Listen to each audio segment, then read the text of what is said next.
sejam muito bem-vindos ao canal. Hoje a gente vai mexer num vespeiro, sabe? Prepare-se para desvendar um dos mistérios mais polêmicos da Bíblia. Uma daquelas histórias que fazem a gente parar e pensar. Isso realmente aconteceu. Se você já se pegou questionando o amor de Deus diante de certas passagens bíblicas, este vídeo é para você.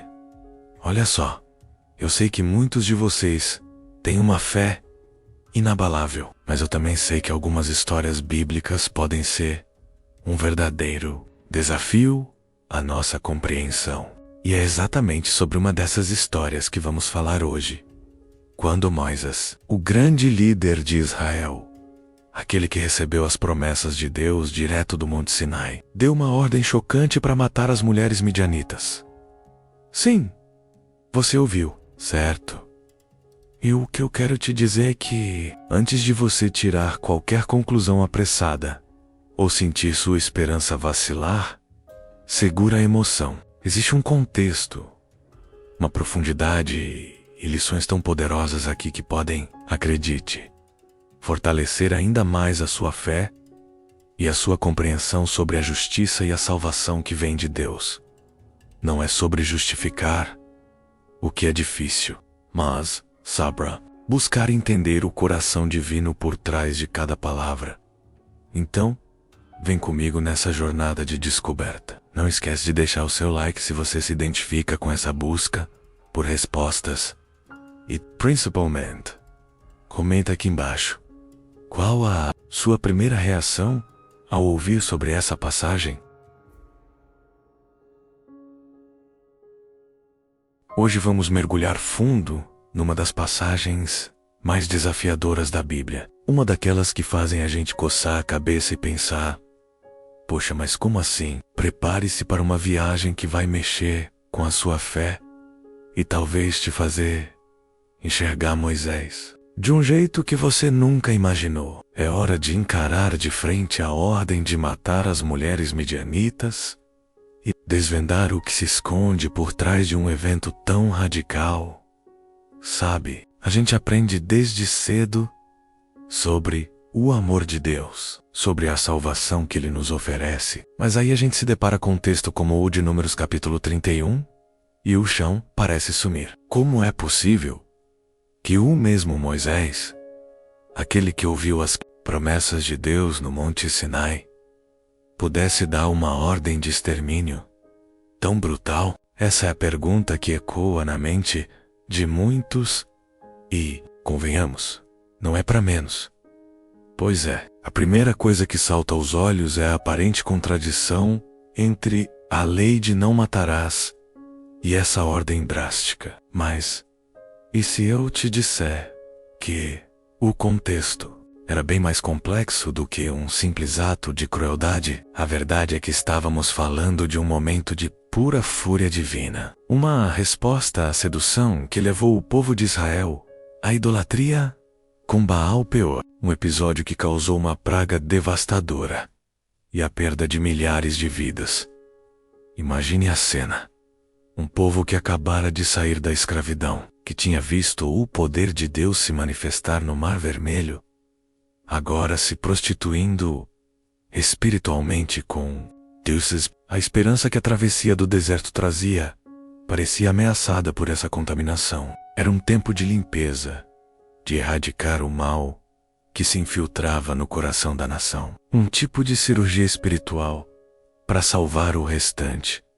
E por falar em contexto, a gente não pode esquecer que as leis de guerra da antiguidade eram, para dizer o mínimo, bem diferentes das que conhecemos hoje. A aniquilação de inimigos e a remoção de influências consideradas corruptoras eram práticas comuns. É difícil de engolir, eu sei, mas precisamos ver com os olhos daquele tempo para tentar entender as razões por trás de uma decisão tão dura. Não é sobre justificar, mas sobre compreender. Acontece que os midianitas não eram apenas inimigos de guerra. Eles tinham se tornado um laço, um tropeço para a caminhada do povo de Deus. A influência deles estava desviando Israel do caminho da fé e da obediência. É como se fosse uma doença que precisava ser extirpada antes que contaminasse todo o corpo. Sabe? Um veneno que se espalhava sorrateiramente. Moisés, um homem que andava em oração constante e falava face a face com o Criador, sentiu o peso da responsabilidade de proteger a pureza de seu povo. A salvação de Israel nesse sentido dependia da sua fidelidade aos preceitos divinos. E isso incluía combater a idolatria e a imoralidade onde quer que elas aparecessem. Não era uma escolha fácil, de jeito nenhum. Então, quando você se deparar com essa passagem, não pule direto para o julgamento. Tente se colocar no lugar daquele tempo, daquela cultura, daquela necessidade de manter a identidade de um povo separado para Deus. É um convite à reflexão profunda sobre a complexidade da justiça divina e os desafios de viver uma vida de fé em meio a um mundo hostil. Será que essa história nos lembra de quão sério Deus leva a nossa fidelidade e de como Ele age para proteger a sua aliança e o seu povo? Essa passagem, por mais perturbadora que seja, nos força a pensar sobre o caráter de um Deus que é tanto amor quanto justiça e que não compactua com o pecado. É um lembrete forte. Pois é, pensar no amor de Deus e na esperança que Ele nos oferece nos faz questionar ainda mais esses episódios. Mas é justamente aí que reside a beleza da Bíblia. Ela não nos entrega respostas prontas, mas nos convida a uma jornada de descoberta, de questionamento e, acima do tudo, de aprofundamento. Não é fascinante como um único texto pode nos levar a tantas reflexões? Agora, vamos tocar num ponto que realmente aperta o coração. A distinção feita por Moisés entre as mulheres midianitas. Sim, eu sei, a ordem não foi para matar todas as mulheres, mas apenas aquelas que haviam conhecido o homem, poupando as virgins. Por que essa diferenciação tão específica e, para os nossos olhos hoje, tão perturbadora? É uma pergunta que nos força a ir além da superfície. Pense comigo. A Bíblia apresenta as mulheres midianitas como as principais responsáveis pela sedução dos israelitas em Baal-Peor. Elas foram as armadilhas usadas para desviar o povo de Deus, levando-os à idolatria e à imoralidade sexual. Nesse contexto, a ordem de Moisés pode ser vista como uma medida radical para cortar o mal pela raiz, eliminando a fonte de contaminação espiritual e física que ameaçava a pureza da nação. É como se a preocupação fosse com a contaminação da linhagem e da fé. As mulheres que já haviam se envolvido em práticas idolátricas e imorais eram vistas como portadoras de uma influência perigosa, capazes de perpetuar os mesmos pecados dentro da comunidade israelita. Era uma questão de preservar a identidade e a santidade do povo eleito, custe o que custar. E o que dizer das crianças do sexo masculino? Elas também foram mortas. Isso adiciona mais uma camada de complexidade e dor à narrativa. A lógica por trás disso, na visão daquele tempo, era evitar qualquer possibilidade de retaliação futura ou de que esses meninos crescessem para se tornar uma ameaça ou uma fonte de problemas para Israel, carregando consigo a herança e a cultura de um povo inimigo de Deus.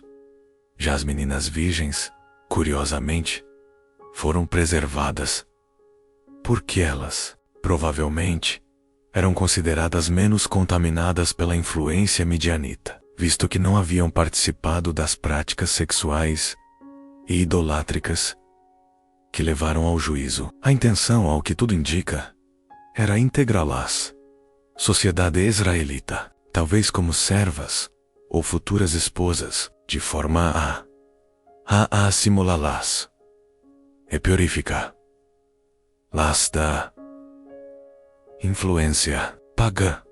Essa parte da história nos faz refletir sobre o quão sério Deus leva a idolatria e a infidelidade espiritual. É um alerta sobre as consequências devastadoras de se desviar do caminho da fé e das promessas de Deus.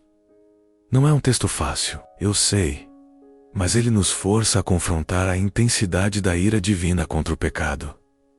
Você consegue imaginar a dor de Moisés ao dar uma ordem como essa? Um homem que intercedia pelo seu povo, que clamava a Deus em oração constantemente. Certamente não foi um ato de prazer, mas uma obediência a um mandamento que visava a preservação da salvação e da identidade de Israel. É o peso de uma liderança sob a autoridade divina.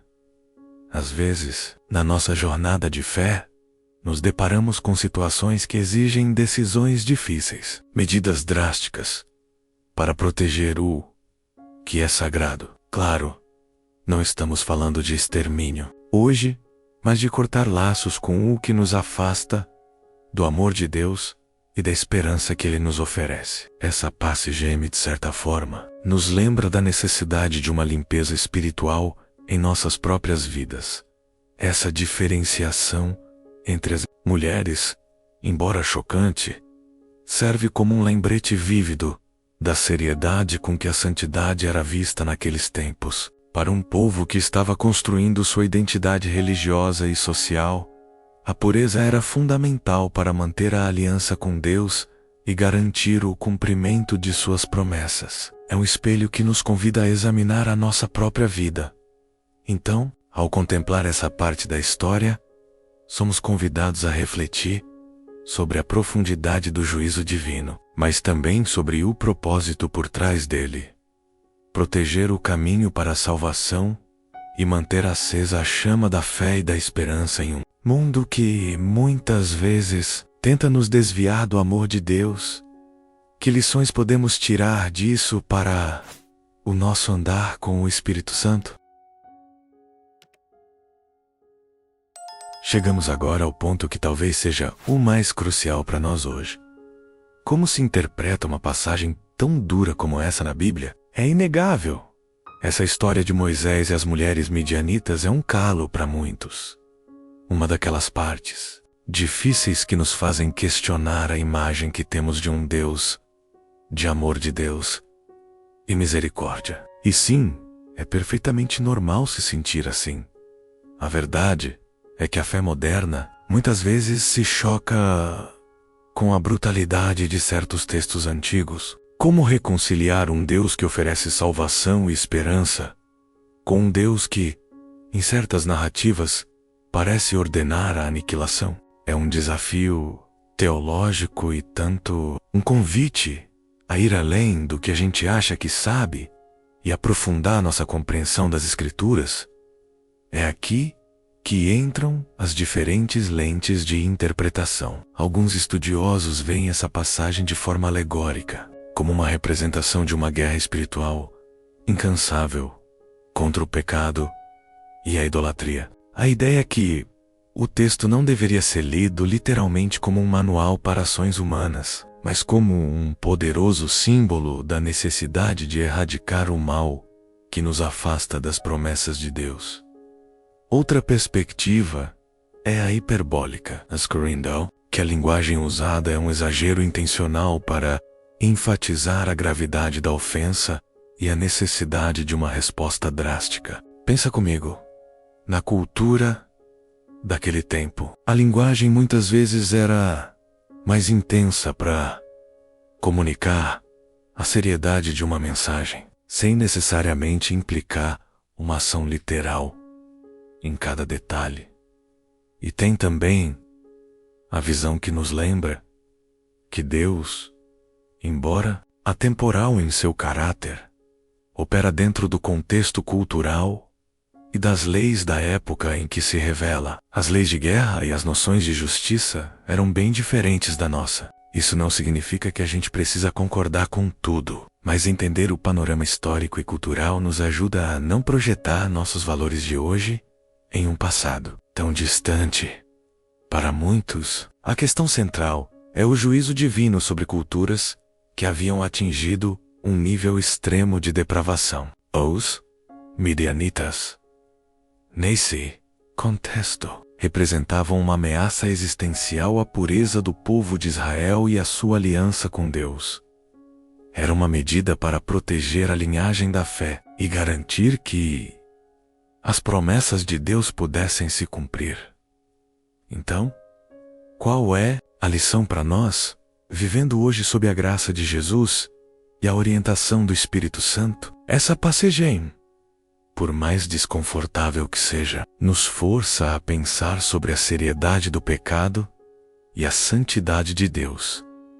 Ela nos lembra que Deus não compactua com a idolatria e com o que desvia seu povo do caminho. Que tipo de midianitas existem na nossa vida hoje? Que influências podem estar nos afastando do amor de Deus, da nossa oração e da nossa caminhada de fé? A passagem nos convida a uma autoanálise profunda, a identificar e cortar o que nos corrompe espiritualmente, buscando a salvação e a esperança que só encontramos em Cristo. No fim das contas, a Bíblia não é um livro fácil, pronto para ser digerido sem esforço. Ela nos convida a questionar, a pesquisar, a orar e a buscar a sabedoria do Espírito Santo para entender seus mistérios. E é exatamente nessa jornada de busca que a nossa fé se fortalece, que o nosso amor de Deus se aprofunda e que a nossa esperança se renova. Essa história, portanto, não é sobre a crueldade de um Deus distante, mas sobre a complexidade da sua justiça e o seu zelo pela santidade do seu povo. Ela nos desafia a olhar para além do óbvio, a confiar que mesmo nas passagens mais difíceis, há um propósito maior e uma lição valiosa para a nossa jornada de fé. Chegamos ao fim da nossa jornada por essa passagem tão complexa da Bíblia, mas a verdade é que a conversa está apenas começando. O objetivo aqui não é dar respostas fáceis, mas te provocar a pensar, a buscar e aprofundar sua fé. Que essa reflexão sobre Moisés e os midianitas te inspire a não fugir das partes difíceis da palavra, mas a encará-las com um coração aberto e sedento por mais de Deus. Pense comigo. Quais são as influências midianitas na sua vida hoje? O que tem te desviado do caminho do amor de Deus e das promessas de Deus? Essa história, no fundo, é um convite a uma purificação espiritual profunda. O que você precisa matar na sua rotina, nos seus pensamentos, nos seus hábitos, para que a salvação e a esperança em Jesus possam florescer de verdade, guiadas pelo Espírito Santo? Deixe a sua resposta aqui nos comentários. Eu realmente quero saber como essa discussão ressoou em você. E se você gostou dessa análise profunda, se inscreva no canal e ative o sininho para não perder os próximos vídeos, onde vamos continuar explorando as verdades transformadoras que a Bíblia tem para nós. Para finalizar, quero te deixar com uma mensagem de esperança e força que encontramos no livro de Salmos, capítulo 37. Entrega o teu caminho ao Senhor, confia nele, e mais ele fará. Que a sua oração seja sempre um elo com o Pai, e que a sua fé te leve a confiar, mesmo quando o caminho parecer incerto. Até o próximo vídeo.